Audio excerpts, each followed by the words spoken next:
Seringkali kita baca-baca katanya ikut organisasi itu penting ya. Aku sebagai anak kuliahan tahun kedua yang SMA-nya cuma ikut KIR dan nggak pernah ikut OSIS sejak SD, SMP, SMA. Dan tahun pertama aku cukup ikut beberapa hal di luar kuliah. Jadi semoga pandanganku ini memberikan incerah.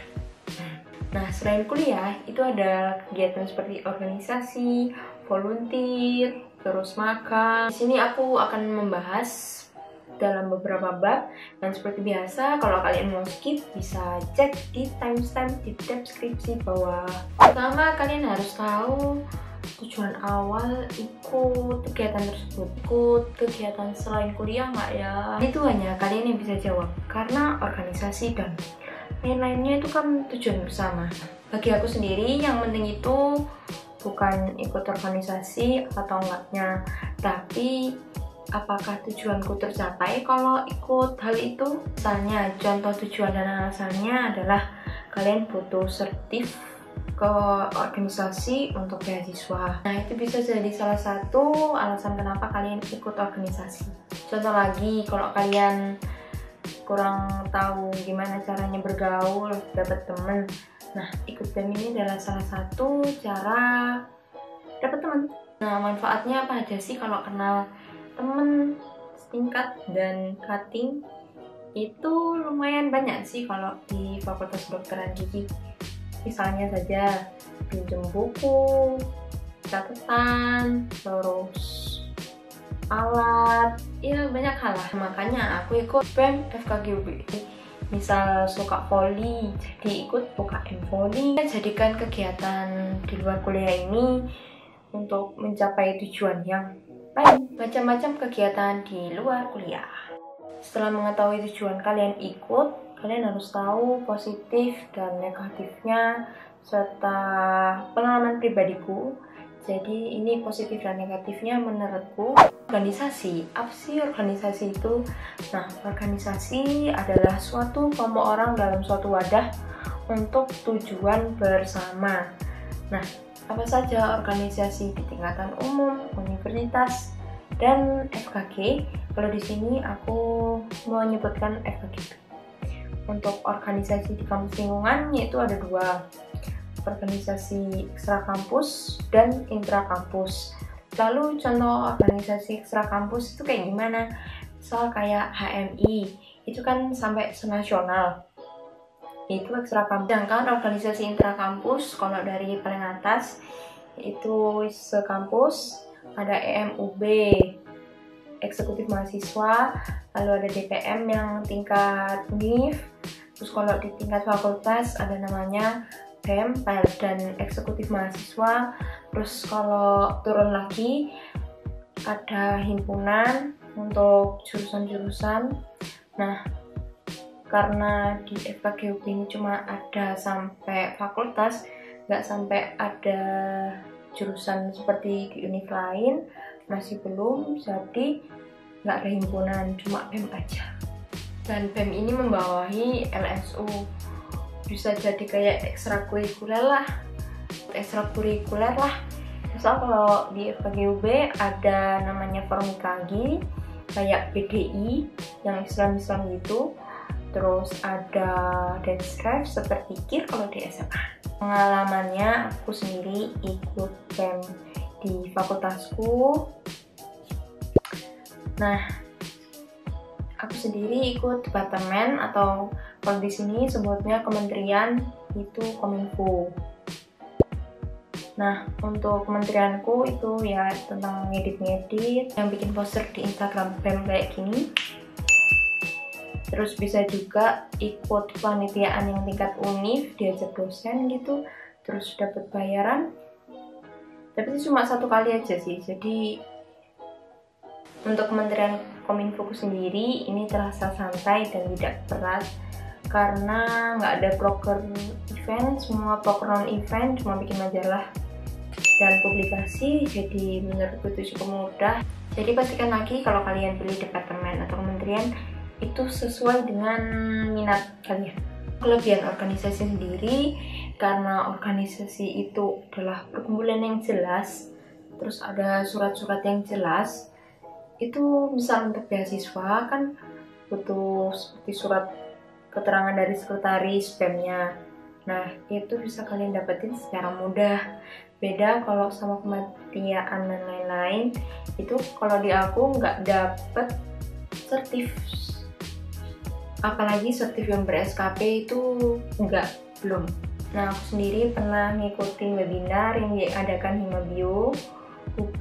Nah, itu mereka mengundang satu HRD dan katanya organisasi itu penting karena sudah membuktikan kalau kalian bisa bersosialisasi, dan karena emang itu aspek penting, jadi ya harus ikut organisasi ini. Itu seenggaknya kalian bisa kenal 2 tahun di atas kalian, dan bisa-bisa juga 3 tahun di atas sih.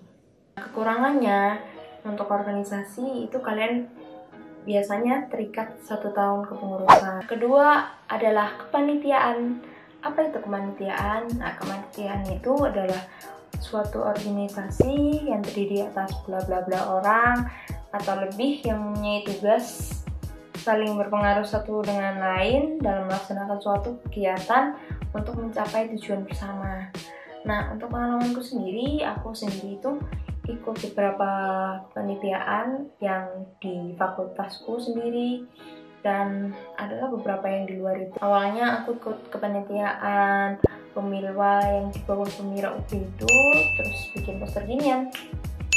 Selain itu aku juga ikut musyawarah umum mahasiswa, Mas, PPM, dan terakhir panitia Des Natalis UB ke-58 yang bagian short video competition.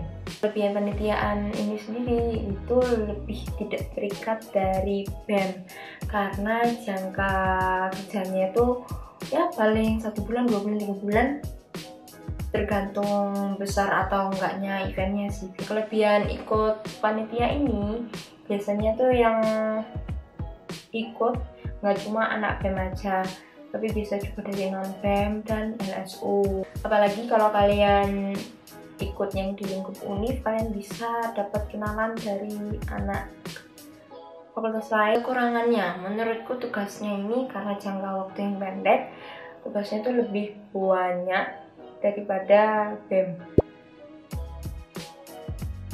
Pengalamanku jadi PDDN, ya walaupun bisa diatur, cuman ini terlalu berat. Kalau kalian ikut di lingkup fakultas dengan perangkatan cuma 100 nggak sampai, itu ya ketemunya itu aja, jadi ya gitu. Ketiga adalah volunteer. Volunteer adalah aktivitas yang dilakukan secara sukarela tanpa mendapatkan tenaga, pemikiran, dan waktu untuk tujuan tertentu. Misalnya seperti kegiatan sosial, pendidikan, lingkungan kemanusiaan, dan lain-lain. Pengalaman volunteer sendiri, aku telah mengikuti BKKN atau bisa disebut Bulan Kesehatan Gigi Nasional yang merah-merah kayak gini. Tugasnya sosialisasi tentang kesehatan gigi, ya gitu-gitu deh. Terus kegiatannya cuma beberapa hari, dan aku cuma ditugasin 1 hari. Selain itu, aku juga ikut Art Hour Malang. Ini kaosnya. Tahun 2020 selama 1 tahun aja, dan bisa pilih lanjut atau tidak. Dan biasanya ketemuannya selama 1 minggu sekali, dan biasanya tugasnya itu 1 orang 1 editan dalam 1 bulan. Kelebihan volunteer adalah cakupan orangnya itu lebih luas. Misal PKKN tadi nggak cuma mahasiswa perklinik, tapi juga mahasiswa koas, dosen, dan lain-lain. Itu volunteer menurutku tujuannya lebih jelas gitu loh. Misal kalau kalian tertarik pada lingkungan atau mengajar anak sekolah. Kekurangan volunteer sendiri menurutku karena durasi yang lebih pendek, maka jadi ya karena kurang intens gitu ya pertemuannya, jadi salah satu kekurangan. Keempat, magang atau internship. Apa itu magang atau internship? Nah, magang kerja adalah proses untuk menerapkan keilmuan atau kompetensi yang didapat selama menjalani masa pendidikan di dunia kerja secara langsung. dan pemagang bisa menjadi memahami sistem kerja yang profesional di industri sebenarnya. Pengalaman magang sendiri, aku pernah magang jadi graphic designer di Pertamina Foundation periode November sampai Desember tahun 2020. Tugasnya nggak terlalu berat sih, ya tinggal beradaptasi aja. Nah, untuk kelebihannya sendiri, kita bisa belajar gimana sih ntar kalau di dunia real itu kerjanya gimana. Terus kita bisa melatih kesabaran untuk graphic designer sendiri kalau minta revisi dan revisi itu jadi sabar. Kalau aku sendiri di desain grafik itu ada banyak orang yang lebih kreatif, jadi mata kita terbuka dan jadi ini tuh refleksi. Nah, kekurangannya sendiri sebenarnya untuk magang sendiri itu ada yang dibayar sama yang nggak dibayar. Nah, tapi kebanyakan yang aku lihat itu nggak dibayar. Jadi mungkin itu adalah salah satu kekurangan. Kelima, UKM dan LSU. Apa itu UKM? Nah, UKM adalah unit kegiatan mahasiswa, yaitu wadah aktivitas kemahasiswaan luar kelas untuk mengembangkan minat, bakat, dan keahlian tertentu. Sedangkan kalau LSU adalah lembaga semi otonom yang merupakan lembaga di bawah naungan BEM yang berfungsi sebagai wadah pengembang minat dan bakat. Pengalamanku sendiri untuk di UKM ini ikut namanya RKIM, terus untuk LSU di tingkat fakultas ikut namanya Densef.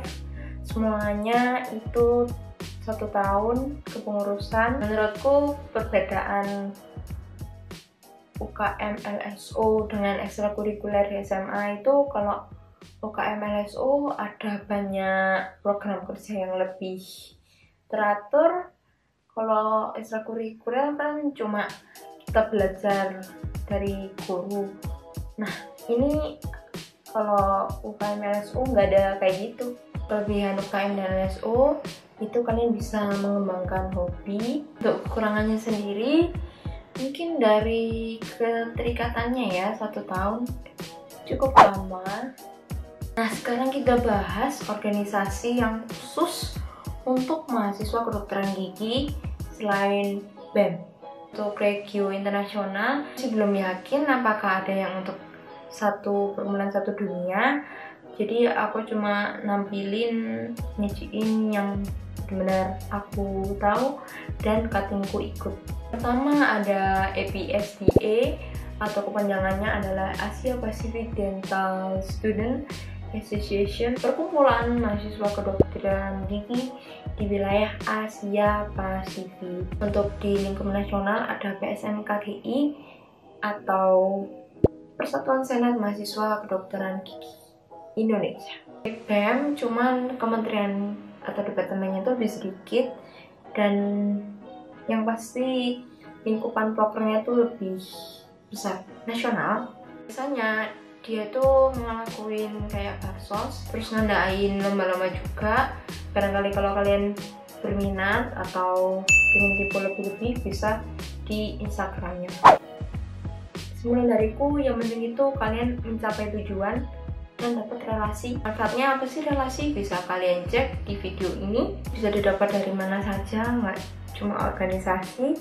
Bisa ikut organisasi, kepanitiaan, volunteer, magang, dan lainnya. Sekian video dari aku, semoga membuka wawasan, jadi kalian terbuka pikirannya, bisa tahu apa saja kegiatan di luar kuliah.